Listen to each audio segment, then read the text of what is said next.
Investors tend to look forward, and 2023 may be a year when they cast their eyes over the upcoming economic downside to favor a future of lower inflation, an end to central bank rate hikes, and the beginning of recovery in China. Yet there's plenty of mist in between to cloud the view. Let's take a closer look. The most recent unemployment report in the U.S. has created some of that mist of uncertainty. Hiring remained strong in December while unemployment fell, reinforcing a tight labor market. Importantly, wage growth slowed in December and was revised lower for November, but we think it remains elevated enough to support inflation.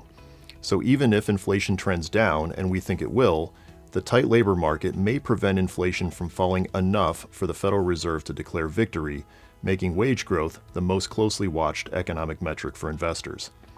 A leveling off of inflation above central bank comfort levels could disappoint investors expecting Fed rate cuts late this year. We agree with the market's estimate that the Fed will halt rate hikes at roughly 5%, about 75 basis points above the current rate.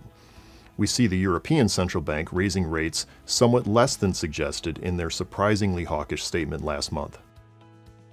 Central bank rate hikes are weighing down the global economy. We expect a recession in Europe, though notably warmer winter is bringing down energy costs. In the US, we see above 50-50 odds of recession. China's economic reopening will likely experience unevenness and setbacks, and secular headwinds remain considerable. But a 2023 recovery in China could move some long-term investor concerns to the back burner this year, opening a door for a recovery in short-term investor sentiment. The tactical asset allocation in our global policy model, which guides our multi-asset portfolios, reflects the balance between interest rate uncertainty and the potential for investors to look past the weak economy.